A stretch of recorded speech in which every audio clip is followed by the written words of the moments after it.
Hi guys, I'm going to make this short little video to show you how to manipulate the formula. It's going to be a little shortcut on how you can figure out whatever unit you're looking for. So this video is going to be helpful to be able to look at the worksheet video. Okay, let's go ahead and create your little shortcut here. Alright, so molarity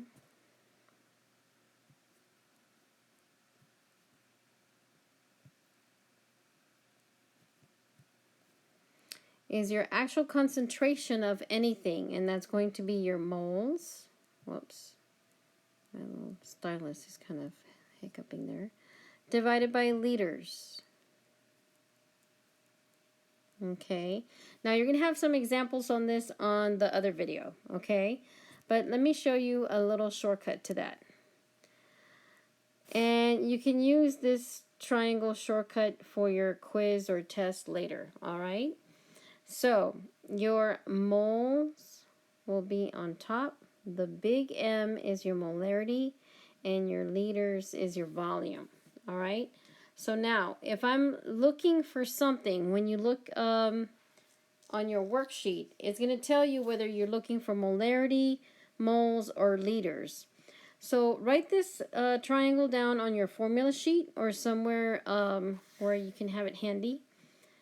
And let's say you're looking for molarity. You're going to cover up the M with your hand, and it leaves you the formula. So that means your molarity equals your moles divided by liters. Okay? All right, so now let's go back and let's look for something else. Let's say we are now looking for moles. Okay, that means with your hand you're going to cover the moles, and so what's left? If I'm looking for moles, you're going to have molarity times your liter, and that's your formula. Okay, you see that?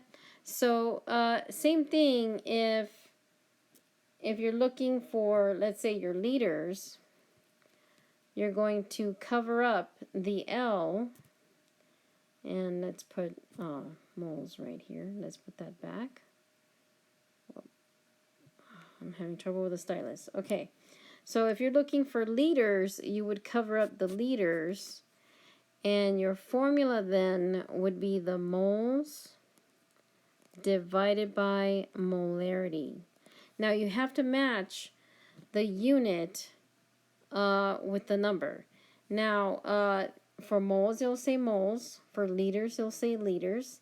Unless you have milliliters, remember that 1 liter equals 1,000 milliliters. So let's say I have 200 milliliters. That means this goes back to our problem solving from before. To cancel these milliliters, that means the milliliter has to be at the bottom and your liter will be on the top. Your liter is 1. So 1 goes with the L, and your milliliter is 1,000. So 1,000 would be here. So you would do that 200 divided by 1,000, and this would equal, because this is your milliliters divided by milliliters, what's left is your liters, and that's what would go here if you need to do a conversion.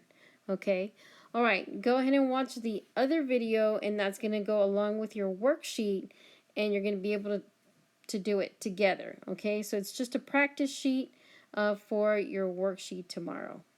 Okay, bye guys, hope you guys are doing well.